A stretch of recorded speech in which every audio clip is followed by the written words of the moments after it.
Hey everybody, it's your favorite garden ninja, unmasked of course, dethaddr, and I'm just back from a glorious morning of fierce gardening. We had like a ton of weeds and everything that we had to pick through. It has been a brutal beginning of this year, really. Starting as you can see the garden too. The springtime here has just been absolutely horrible this year. April was terrible. Temperatures down to freezing every night. So ground temperature never really got up to where everything was conducively growing. But you can see, of course, the established is doing very well. I think I recorded that I uncovered the strawberries. This is funny because this is stuff I just like grow here. And this is my actual strawberry patch. Don't know what I'm putting below it this year. It'll probably pop a few berries. Got asparagus over here, and you can see for the first time I've actually harvested some asparagus this year, which has been excellent. I'm sorry for the wind feedback. Right here I have my shallots planted already. I'm using shallots from last year as seed, so hopefully they'll continue to grow like they should.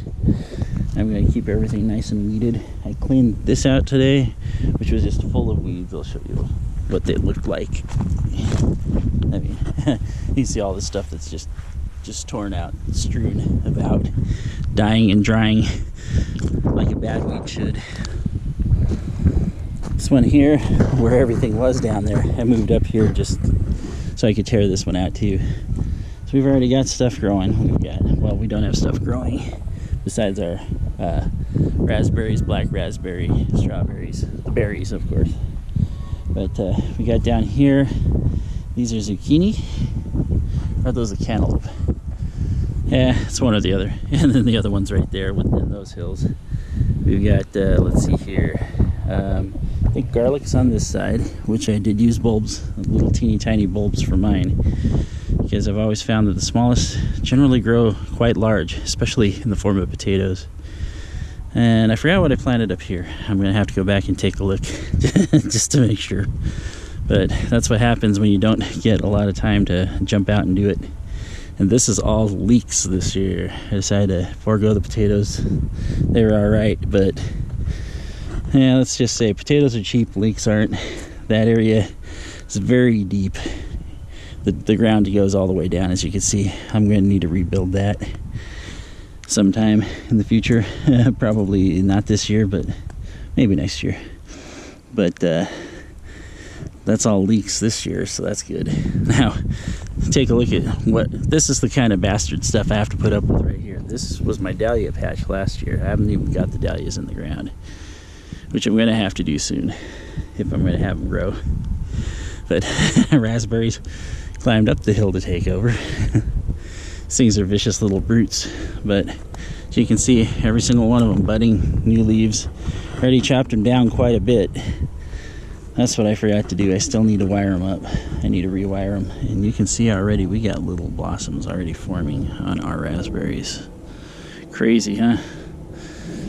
Did a little lawn mow on this right here. Those guys are the late ones. I don't expect them to start really doing a lot of leaves. I mean, that one's doing really good, but the other ones I expect leaves later.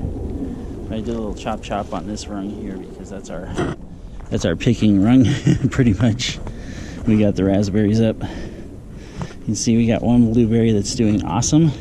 Had to come through here and literally rip out all the raspberries. It was insane how many raspberries are trying to grow up in my blueberries.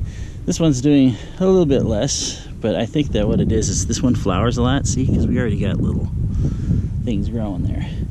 This one flowers a lot. Oop, I see two that I have something should break off here. Yeah, that got probably windified, or when I was ripping everything else out. Yeah, it kind of got wrecked.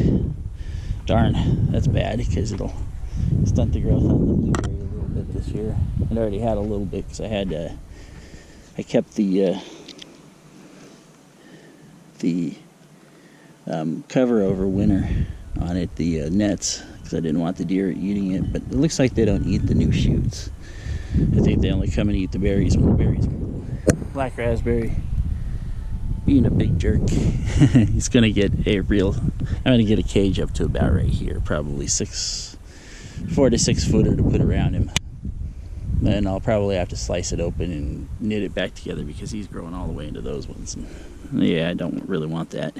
And every cage, you can see every cage that I've tried to wire him up in has been trying to escape. This year though, we'll be around for the berries this time, pretty sure. And we'll walk down here real quick. As you can see, on the fringes here, we've got some blossoms already on the strawberries, which is crazy.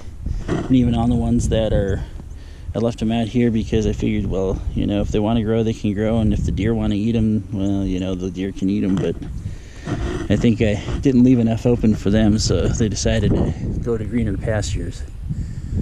Besides, there's not a lot of food in the garden right now for them because this year is just horrible. If you take a look up on the hill there, actually we'll just take a small walk real quick.